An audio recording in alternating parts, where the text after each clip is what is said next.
আসসালামু আলাইকুম। Hello guys, কি অবস্থা তোমাদের? আমি আবার চলে আসলাম আমার সেই ভাইরাল বাইকটি মনোটন টেকে নিয়ে।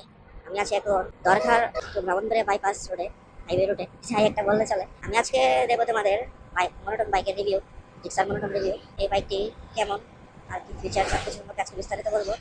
মনোটন হচ্ছে একটি কম বাজেটে খারাটানের বাইক। গর্বের পরে যেটি আসে সেটি মনোটন। যার ইনিশিয়াল টর্ক অনেক বেশি, গাড়ি রাইড করে অনেক মজা হয় লাইট ওয়েট হওয়াতে। আমি 2 মাস ধরে রাইড করতেছি মনোটনটি, প্রায় 898 কিলোমিটার মতো মনোটনকে রাইড করি। এ পর্যন্ত আমি কোনো সমস্যা ফেস করি নাই। এর আগে আমি একটা এফআই ডিস্ক চালাতাম, সুজুকি জিক্সার এফআই ডিস্ক।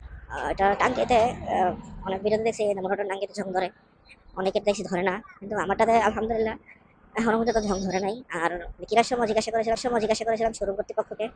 ওরা বলছিল গত বছর যে মডেলটা ছিল 25-এর শুরুতে, 24-এর শেষে ওই মডেলটা নাকি প্রবলেম ছিল। ওটা নাকি ওরা চেঞ্জ করে নতুন ট্যাঙ্ক নিয়ে আসছে, ওইটা প্রবলেম ছিল প্রোডাকশনে, ওটা ঝং ধরতো। আর এখন ট্যাঙ্কিতে ওরা ওয়ারেন্টি দিচ্ছে, ট্যাঙ্কি যে কোনো সময় ট্যাঙ্কিটাতে